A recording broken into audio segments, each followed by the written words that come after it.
Olá, amigos! Sejam muito bem-vindos a mais um vídeo no meu canal. Hoje vai ser um pouco diferente, bem mais curto do que 27 minutos foi o meu último vídeo. Hoje eu tenho o intuito de conversar com vocês um pouquinho como se fosse um devocional, uma espécie de Bible Talk. Gostaria de compartilhar com vocês algo que o Senhor tem ministrado muito no meu coração nos últimos tempos. Eu acredito que vai ser algo que também vai abençoar muitas pessoas. E o título que eu dei para essa pequena mensagem é: E se Jesus pedisse para você tentar de novo? Quando o Senhor me deu esse título, na verdade, eu gostei porque a palavra pedir veio no meu coração, não mandar. Às vezes o Senhor, ele nos pede, nos propõe alguma ideia para que nós realmente possamos refletir, não como uma ordem, como nós precisamos obedecer com medo ou por culpa, mas quando a gente realmente pensa e a gente alinha o nosso coração com o Senhor e a gente avalia realmente os nossos pensamentos, as nossas intenções, e a gente realmente fortalece a nossa fé no Senhor através desse pedido, porque o Espírito Santo, ele é cavalheiro, Jesus também é cavalheiro, ele nunca vai invadir o seu espaço, mas ele quer que você aos poucos vá se abrindo o seu coração, para que nós sejamos discípulos do Senhor.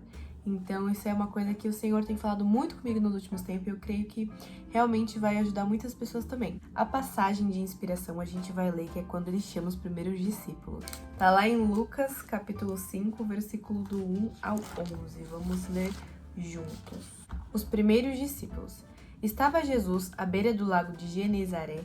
Grandes multidões se apertavam em volta dele para ouvir a palavra de Deus. Ele notou que junto à praia haviam 2 barcos vazios, deixados por pescadores que lavavam suas redes.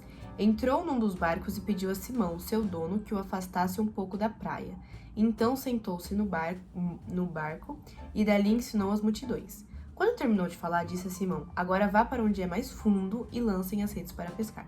Simão respondeu: Mestre, trabalhamos duro a noite toda e não pegamos nada, mas por ser o Senhor que nos pede, vou lançar as redes novamente. Dessa vez as redes ficaram tão cheias de peixes e começaram a se rasgar.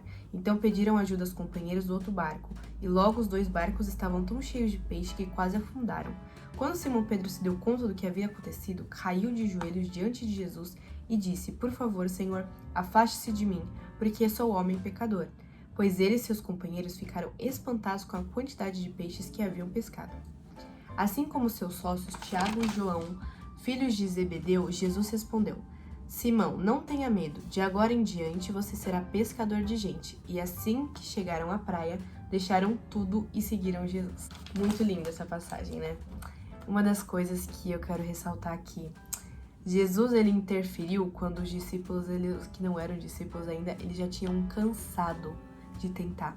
Quando eles já tinham tentado de tudo humanamente falando. E aí Jesus pediu, aqui a Bíblia diz que Deus pediu para que eles fossem mais fundo e lançassem a rede para pescar do outro lado. Um dos pontos aqui que eu acho que é fundamental é quando Jesus pede para lançar mais fundo. Eu posso fazer uma analogia que esse ano, para você viver um ano alinhado com o Senhor, um ano cheio da presença de Deus, você precisa ir mais fundo do que você foi. Mais fundo do que você foi ano passado, mais fundo do que você já esteve na sua vida. Então, quando Jesus fala para jogar mais fundo, era uma coisa louca, né? Porque pensa, 2 barcos, eles estavam lá pescando, era uma coisa que eles sabiam fazer. Eles tinham experiência. Imagina Jesus chega lá do nada e fala: Não, calma lá, joga do outro lado.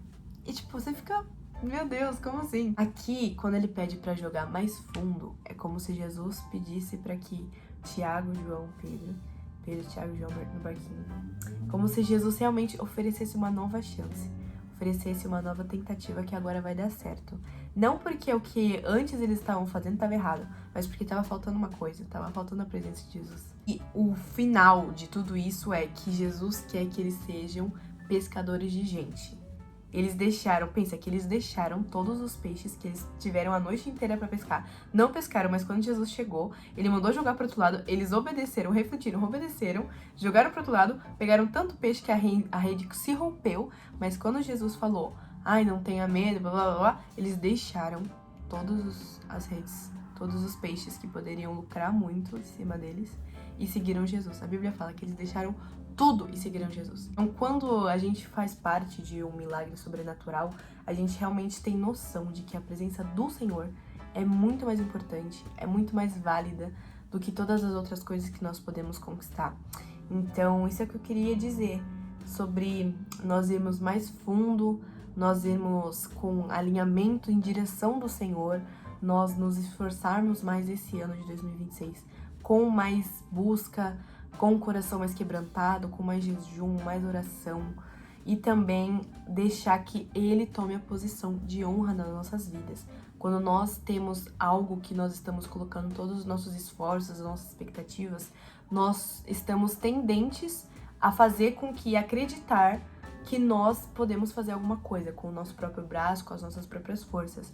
Mas aqui o Senhor é interessante porque Ele deixa os discípulos tentarem por um longo período, e aí depois que eles se cansaram, Jesus vai lá e pede. A Bíblia fala que Jesus pede para eles jogarem a rede do outro lado. E aí cabia a eles se eles iriam obedecer ou não. Então, se Jesus te pedir para você tentar de novo, não que o que você estava fazendo antes estava errado, mas talvez precise algumas coisas ainda serem alinhadas para dar certo. Realmente, nesse processo, nós vamos aprender a ter perseverança e a confiar no Senhor. Porque ainda que, ao nosso ver, esteja tudo certo, às vezes pode ser que tá faltando alguma coisa que a gente não consegue ver porque a gente tá muito envolvido.